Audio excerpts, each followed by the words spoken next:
Support provided by Walters, Papillon, Thomas, Collins, LLC. Good afternoon, everyone. Fellow business leaders, community leaders, civic leaders, and I guess I can let the cat out of the bag, fellow Rotarians as well.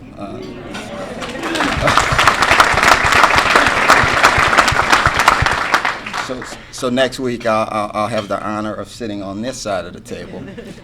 Get to sit at the head table 2 times in a row. I'm very, very excited about that. And so Phil did a great job of filling in for Ken. Hopefully you determined that that was not a real story.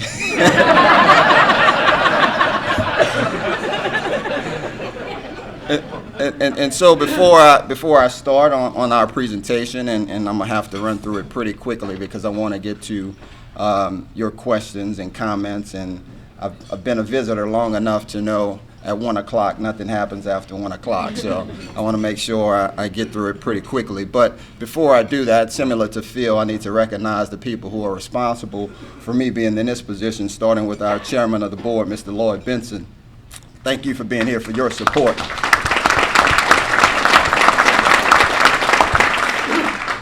Fellow Rotarian, Executive Director of Downtown Development District, Mr. Davis Rohr, is also here, and I thank you for your support, Dave. You know, we just got back from Baltimore for our national conference. We were unsuccessful for the 4th year in a row of not achieving the gold medal award, but we were a finalist for the 4th year in a row, something to be very proud of.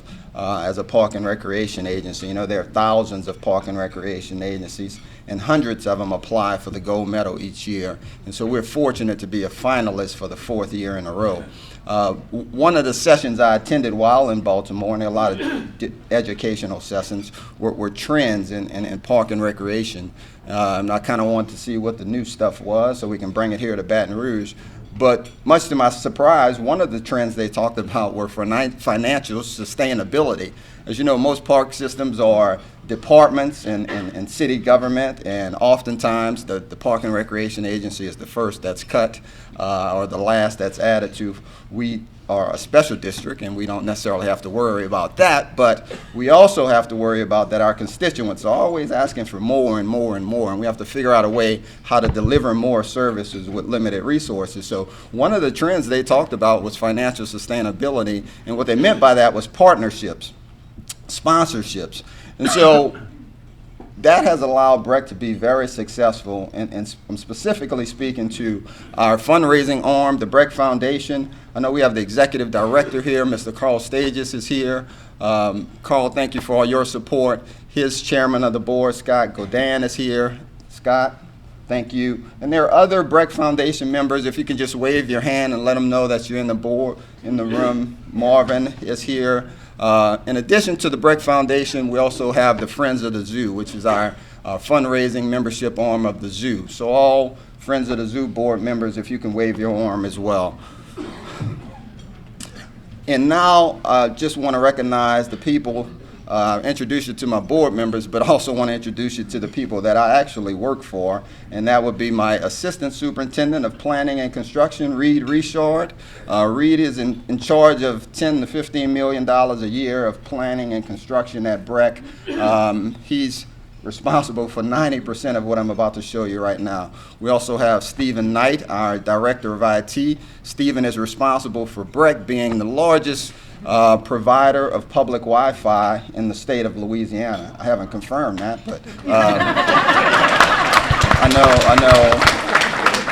I know we have public Wi-Fi in so many different locations, and because we have more locations than most people, I'm gonna just claim that as we're number one.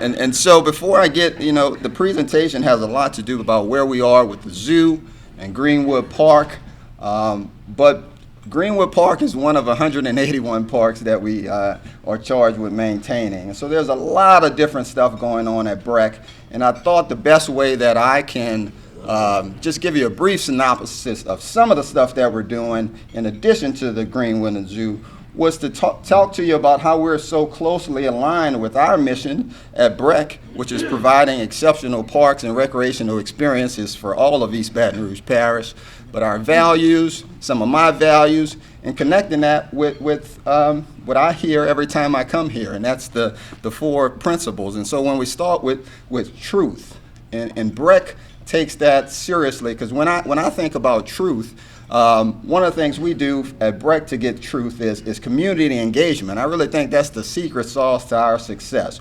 We often go out as many times as possible, go to the community, ask them what they want to see in their parks. We do surveys. We do all sorts of things to hear back from the community. And if you want to know somebody who's going to tell you the truth, it's a tax-paying citizen. They will tell you the truth. Likewise, 2015, we created an internal audit division. We actually have one of our committee members on the chair, Mr. Warren Burkett, sits on that committee. And that internal audit division looks at every part of BREC and looks at our goals and objectives by our strategic plan, which is based on community engagement, and says, okay, these are your goals. How are you trying to achieve those goals? And then our internal auditor will tell us the truth about whether or not we have controls in place in order to meet those goals and objectives. In fact, we worked with Centurion Construction. They helped and they looked at our all of our construction practices, worked with Reed and said, okay, these are your goals, and they came back with a list of recommendations on how we can improve. So when I think about truth, I think about all of those things. Is it fair? When I think about fairness, that was a tough one for me. What do you consider fair? And I kind of came to the conclusion that it's a reasonable conclusion based on available information. And what are we doing there for BREC? We're emphasizing performance measures, and soon, certainly within the next year or two, there'll be an opportunity for you guys to see, similar to City Parish, an open checkbook where you'll be able to go online and look at every dollar BREC spends. And so we want to have performance measures in place, share them with the public so you guys can see where we're going in terms of what we're trying to do. Goodwill, better friendships. Everything we do is based on our reputation. We have to go to you, the voters, every 10 years and ask you to renew our taxes. We can't do that without goodwill and relationships. So providing exceptional customer service. We talk about exceptional experiences in our mission. That's why it's vital to what we do. So everything we do is this. And finally, is it beneficial for all citizens? Again, we're a governmental agency. We receive property taxes, and we have to service all. We have a lot of adaptive, inclusive programs. In fact, BREC has programs for expecting mothers to exercise in the water, Tiny Steps programs with kids, preschool 3 to 5. We also have in charge of a cemetery. So I always like to say we cover everything from cradle to grave. And so with that, I will get into our presentation, and hopefully I can get through this pretty quickly. And one of the things people always ask, when did you start at BREC? And that's always a difficult answer for me because, as you can see, the board made that unanimous vote in December of 2018, and I actually didn't sign a contract until January 31, so I always just say I started in January sometime. As I mentioned earlier, we are charged with maintaining 181 parks, and Phil said 1,000 employees. You see our employees just grew by 200 there. We had 1,200 employees. The fact of the matter is we have 425 full-time employees.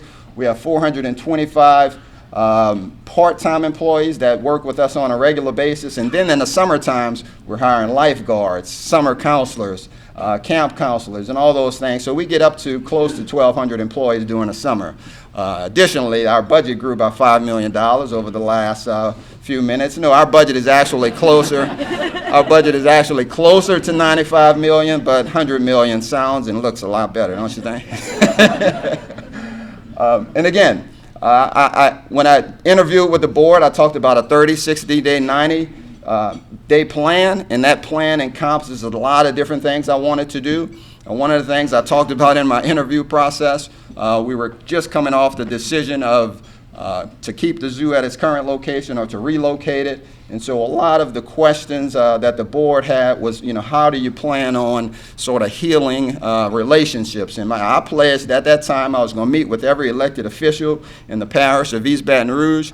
I probably should have looked to see how many elected officials were in East Baton Rouge before I made that promise. But I've had well over, it's probably close to 200 meetings now. Elected officials, one-on-one with commissioners, one-on-one with staff. And so that communication was a big part of my plan. Some accomplishments that we've achieved. This year, National Gold Medal finalists for the 4th year in a row. We were accredited again once this year for the 6th time. It says unprecedented because we were one of the first in 1994 to be accredited. And so there are a couple other agencies that I think have 6 as well, but we were one of the first to get 6. That's 151 rigorous standards. They come in, look at everything, and we were fortunate to check off 151 of 151, so that was pretty impressive. Approval of a resiliency plan, and this is something I'm going to take a few seconds to talk a little more about, and in fact, I wrote it down because I wanted to make sure I hit every point here. So as one of the largest landowners in East Baton Rouge Parish, BREC plays a significant role in managing stormwater. What some of you may not realize is that we can intentionally design parks and green spaces that can double as temporary stormwater storage areas to prevent flooding of homes and communities. This practice of using natural or nature-based systems to manage water is known as green infrastructure and is one of many ways BREC is helping to make Baton Rouge more resilient. How much of an impact are we having on our resilience efforts? Recently, we commissioned CSRS to calculate the volume of water stored in our parks during the Great Floods of 2016. That study is still underway, but here are a few highlights. Overall, BREC parks stored more than 9.95 billion gallons of flood water in August of 2017. And if that number doesn't wow you, I know on Saturday a lot of you will be at LSU's Tiger Stadium, so that's enough water to fill the lower bowl, because it opens up once you get past the lower bowl, 71 times. It's pretty impressive. Our Frenchtown Road Conservation Area, which is in Central off of Frenchtown Road in Greenwald Springs, alone of that 9.95 stored 2.8 billions of water itself. We're working on improving that park as well, and we'll have a nature center out there. It's a beautiful park, it has trails. It's where the co-meet and A-meet meet. It's a beautiful site. If you haven't been there, I encourage you to go. Greenwood Community Park, which we'll talk a lot about here shortly, together with Baton Rouge Zoo, Dumas Memorial, J.S. Clark, stored over 1.3 billion gallons of flood water. Burbank Soccerplex held over 303 million gallons of water. So those are just some statistics I wanted to share with you guys to let you know that's sort of the next area where parks are going to play a major part in our community. Certainly from an economic impact, health and wellness, environmental, those are a lot of benefits that we're aware of. But this whole idea of flood resiliency, bouncing back from disasters is one we want to play a major role in. We're working with City Parish, we're working with the Corps engineers, and many others to make sure that we're at the seat of the table in all of those discussions. We approved the ADA transition plan as well earlier this year, where we had consultants come in and look at every facility we own, every doorway, every doorknob, every bathroom, and determine that we need $20 million to bring all this stuff up to grade. And so we have a plan over the course of the next 20 years, spending about $1 million a year to make those improvements. Earlier I talked about the ability to have open checkbook, and so recently the board agreed to purchase Munis financial software, same software that City Parish is currently using. Very excited about the bike and pedestrian master plan. As you know, most cities now have connectivity as a big deal, and so that's coming towards the end of this year, and we're looking forward to playing a major role in that. Greenwood master plan will jump in here shortly, and despite everything you saw about Greenwood, we also have completed 20 large construction projects thanks to Reed and his team. And these are just some pictures of some construction projects that we've completed and are scheduled to work on. Over 19 large projects currently under construction. One thing I would encourage everyone, every month or so, we have a planning and construction committee where you get to hear about all the different planning and construction things that a BREC are doing, and I encourage everyone to attend that. And these are some system-wide plans. We're working with implementing GIS. There's the bike plan, ADA signage plan, all sorts of software and ERP implementations that we're doing. We also are working on a master plan for our next community park, which will be at Airline Highway, better known as the State Fairgrounds. Last but not least, you see at the bottom there it says safe rooms. So we worked with City Parish and are fortunate to be a recipient of some hazard mitigation funding, which will allow for the development of 3 what City Parish and FEMA is referring to as safe rooms, but we are referring to as state-of-the-art recreation centers. They will serve as state-of-the-art recreation centers 99% of the time in those 3 areas. But when there is a disaster, this will be a location where emergency personnel goes. It won't be for shelters, but emergency personnel. And so it'll be built to sustain hurricane winds and all those things like that. And now for what you all are here for. The zoo. And so as you see in the last slide, the board did approve these plans on September 18th. And this is the same presentation the consultants showed them. Same presentation the consultants showed everyone at our revealing of the plan on August 17th. And so unfortunately the consultants aren't here, and you're going to have to settle for me presenting it. And so today you can see the way Greenwood looks. It's the largest park in BREC's inventory, 660 acres. But right now it's a little separated. We have a zoo there. We have a golf course there, Clark Golf Course. We have a playground and a waterfront theater. And we have the Dumas Golf Course. And all of those things sort of stand on their own right now. And so tomorrow we want to bring those things together. And the best way to do that is to go through this on a little tour. And before we get to the tour, as I talked about the secret sauce earlier, our success is based on community engagement, talking to the community about what do you want to see done with your tax dollars, and then trying to deliver on those requests and promises. And so we've had over 4,000 points of engagement on this project, including a 400+ door-to-door statistically valid survey in order to make this thing become a reality. In fact, we worked very closely with Perry Franklin and Associates to make sure that all of this was accomplished on a community engagement perspective. And so starting with the tour, we'll start in the southeast corner of the park, J.S. Clark Golf Corner, where within the first phase, this is part of the first phase, we're making significant improvements to J.S. Golf Course. It'll be a premier 9-hole golf course. As you can see, we talked about the connectivity. You see the road that currently goes to J.S. Clark is now going all the way to the entrance off of Highway 19. Additionally, we're bringing some holes, 2 holes, hopefully. We got to get with a golf course designer, but this is what the preliminary designs are, to bring 2 holes above the bayou there and closer to the park. And so we have an improved driving range, and a new mini golf course, sort of putt-putt golf is going to be there as well. And so we're looking forward to the improvements at this corner here.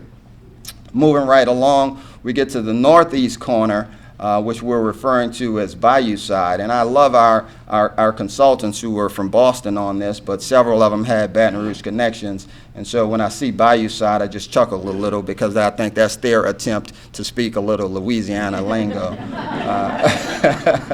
They could have just called it the northeast corner, but I appreciate them calling it the Bayou Side. And so at the Bayou Side, as I mentioned earlier, one of the biggest features here is the expansion of the lake here. We want to be able to, and the improvements of the bayou there, Cypress Bayou, making it more navigable where people can get out in kayaks and go through the bayous. By doing that, we also increase the capacity of stormwater retention in that area as well. We have zip lining courses there. We also have a community center, rental center, kayak launches, a beautiful fishing pier, and many other things for this corner. You see the outdoor concert venue, looking at doing something similar to Galvez Plaza, the downtown but on a larger scale where we can hold 8,000 to 10,000 people. So. Then we get to the northwest corner of the park, the corner that's nearer to the neighborhoods. You can see the neighborhoods on Levy Lane, and you can see sort of the Park Meadows community to the east of the park there. And so this is more of a neighborhood-friendly area where we have new soccer fields, and we're repurposing Dumas Golf Course to bring you these amenities here. We're relocating the dog park. We're including equestrian trails, a canopy walk, community gardens you see at the top left corner there along Levy Lane to make that Levy Lane appearance look much better than it does today. Moving right along to the heart of the park, where we have the new Waterfront Restaurant. That Dumas golf shop will go away and it will become a new Waterfront Restaurant. We will expand the rental kitchen there, expanded adventure play. The new entrance is what the community is most excited about and what this community requested the most, to have the zoo's entrance now off of Highway 19. We believe that'll bring a necessary synergy together between the park and the zoo, where a family could visit the zoo one day, come back to their car and see all the activity at the park and say, you know what, we haven't been to the park in a while. Next week, we'll come back to the park. Or maybe if the kid is loud enough, maybe they'll stay that day and go to the park that day. So those are the sort of things we're hoping on by bringing the zoo's entrance to the middle of the park off of Highway 19. We're very excited about that, and that too is in the first phase of this program. The Bayou Promenade, we talked about improving Cypress Bayou, but this Bayou Promenade, as you can see, it connects the waterfront building to the zoo's new entrance. That's a sketch of it there. And Louisiana's playground is also in the center of the park here, where we have this adventure playground, kids running through the trees on a canopy. You see a big black bear in the back where kids can climb on and slide down as part of Louisiana's nature. You see boats as we try and play off the Mississippi River a little bit, but it'll be an adventure playground unlike anything we have in this region, and should attract many people from not only nearby but from across the state. And so in the first phase, signature adventure playground, beautiful promenade, a grand entrance, as well as this new parking lot in the center of the park. Last but not least is the zoo, and unfortunately I'll have to speed through this because I want to get through your questions. And so the biggest thing about the zoo is the new entrance. We're talking about a 30,000 square foot building which will now house a new gift shop, new educational spaces. The zoo only has, about 600, 900 square feet of educational space. We're talking about tripling or quadrupling that amount of not only educational space, but air-conditioned space. That's one of the things that our current zoo lacks that we're very excited about. You can see at our attempt at making this unique to Baton Rouge with the red sticks there. And as you go through the entrance, as you go from your local neighborhood into the international world, you'll go through here and you'll come to a plaza. A plaza will move our 4,000-pound ball from what's the front of the zoo now to the new front of the zoo. That field tells me that's where people take most pictures anywhere else than in the zoo. And so we're looking forward to bringing that open plaza where we can host events there. In addition, at night, it'll be able to be used for different activities. And there's a little sketch. And all of this stuff is online, so if I'm going too fast, feel free to go to our website to get more information. And so this is part of that gift shop where kids can learn interactively. Africa, which will be our biggest and most exciting exhibit. We were fortunate to work with a designer out of New Orleans, Tory Consortium Design, that also designed the Audubon Park Zoo, the Memphis Zoo, Mike the Tiger's exhibit, and 40 other zoos across the country. And so we talked about how we wanted Baton Rouge, Africa, to be a lot better than New Orleans' Africa. So. And so we're looking forward at having a new Africa where we see mixed species animals roaming together as they would in their natural habitat. No longer do you see the fences and the cages and those things that were in style 50 years ago when our zoo was built, but you see a more open, expansive area and more of a natural habitat there. We're excited to be bringing a new giraffe exhibit as part of the first phase, where kids and adults will be able to feed giraffes. You'll have more face-to-face encounters, as you see on the right there, with lions. We are bringing lions back. We're very excited about that. And again, this is in Africa, where a new air-conditioned space where people can look at animals comfortably. We'll be bringing gorillas to the zoo for the first time, and we're excited about that as well, too. But these places can also be transformed at night to host private events. Also in the first phase, we're going to have an underwater hippo exhibit. Atchafalaya Swamp. If you're like me and you're a native here and you've never been to Atchafalaya Swamp, and never been on a swamp tour, you'll now have an opportunity to spend, well, I don't want to say what the price is going to be, but $10, $12 to go to the zoo and be able to go to Atchafalaya Swamp, where you'll be able to see, again, animals living in their natural habitat. Our speedboat that we have now will actually be in the water. We will reroute our train so that more animals are able to be seen on the train ride now, which is one of the biggest features of our zoo. Last but not least, we'll do Asia. The tiger exhibit will remain. We will make improvements to Asia. Again, you see animals in their natural habitat. You see the architecture of Asia to the right there as well.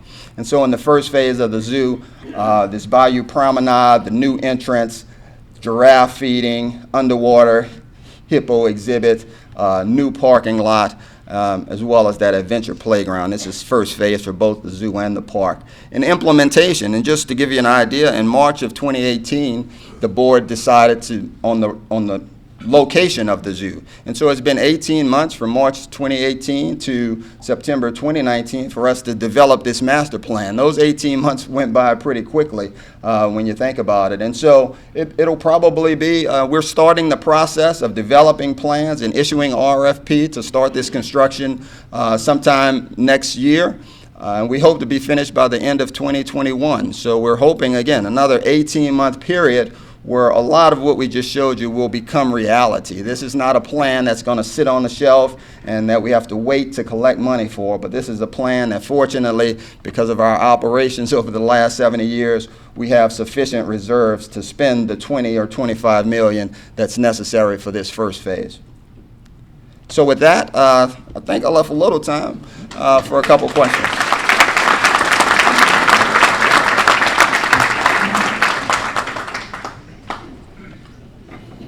No questions, all right. Okay. Stephanie, no? Marvin? I was already headed this way. Well, a lot of people might ask, what about elephants? Yes, and I did cut that short as part of the presentation in the interest of time. And our diagram did include elephants in it, but again, I was in Baltimore last week, had an opportunity to visit our elephant, Bosie, who had to leave from here to go to National Capital Zoo. But what I also learned, and what I've learned over time, is that things change over 50 years. We're no longer communicating we did 50 years ago. You no longer have to wait outside to register for camps like you did 50 years ago. And likewise, you can't acquire elephants the way you did 50 years ago. So no longer can we have a penny drive, raise $6,000, and go buy an elephant. Part of my visit to the Washington National Capital Zoo, I learned that they just built an elephant exhibit in excess of $60 million. And the guy said he's still not finished. And so we have to make a decision. Do you spend $1 million to acquire 7 to 10 elephants, because that's what you have to have that many now, because we've now learned that elephants are herd animals, in addition to $40, $50 million for an exhibit to hold those elephants? Or do you take that funding and bring lions and gorillas and all sorts of other things. And so right now we will build the space to accommodate elephants, just in case any of you generous people out here want to give us $50 million to bring elephants here. But the plan right now is to not have elephants. And that's just because of the complexity of acquiring them and maintaining them.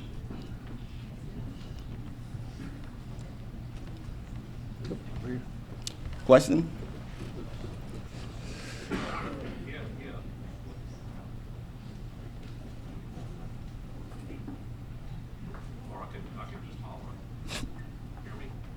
No. Okay. Hey, what is your plan and schedule for regaining accreditation at the zoo, and how do these plans support that?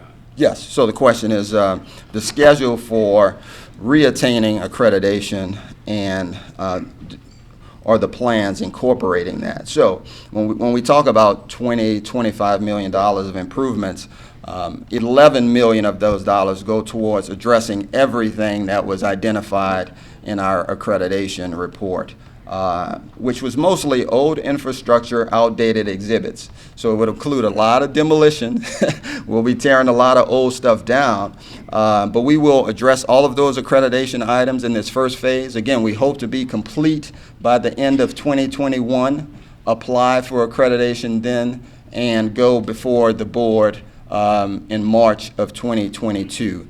And accreditation sounds sort of boring, but for instance, the accreditation report says you have an old giraffe barn, it's outdated. So we're tearing our giraffe barn down, we're building a new giraffe barn, but we're also bringing the giraffe feeding exhibit as well. The accreditation report said your underwater hippo, and our underwater hippo is sort of stand up now, and you look over and you can see the hippos in the water, and if they come out you can see them. If they stay underwater you can't. They said that's outdated, you need to get rid of it. And so part of our accreditation is we will now have a new underwater hippo exhibit that you can just stand up here and see the hippos swimming underwater. So it won't just be all boring accreditation stuff like demolition and changing utilities, which a lot of that will be included, but there will be some exciting exhibits that we'll be fortunate enough to have early 2022. Question? What's your timeline to host an en masse Rotary meeting at this?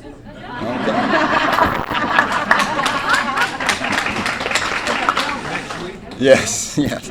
The zoo, then the question was, when can we hold an en masse Rotary meeting at the zoo? The zoo does have the Capital One Pavilion that I believe houses 500 people, and I didn't get quite as many people as Coach O here, but I think we can accommodate a group this size. And so whenever you're ready, I'm sure Phil is anxious to do that. You know, one of the things that I have a few minutes here to remind you about the zoo is that on Friday there's Brew at the Zoo. It's a very exciting event. I think most of the people there are 25, maybe, Phil, so maybe not for this crowd.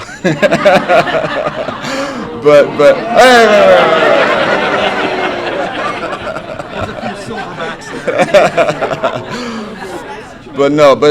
but if you are interested in sampling, 200 different kinds of beers, as well as contributing to a great conservation effort, then I encourage you to see Randy or Phil. They have tickets. But the zoo is a great place to host all sorts of corporate picnics, corporate events. We have our own catering there as well. The zoo's attendance is up this year, despite the fact that we have no new exhibits or any new shiny toys, and that speaks to the level of Phil and his staff's customer service and the way they treat people to make them want to come back, to invite their friends, and and so I can't wait to see what they can do when we have all this new shiny exhibits, because they're knocking it out of park right now. So I encourage you to attend the zoo. Don't wait for this new stuff now. Go now. Support your zoo so you can see the great people that work there who really care about the animals and about the community. So.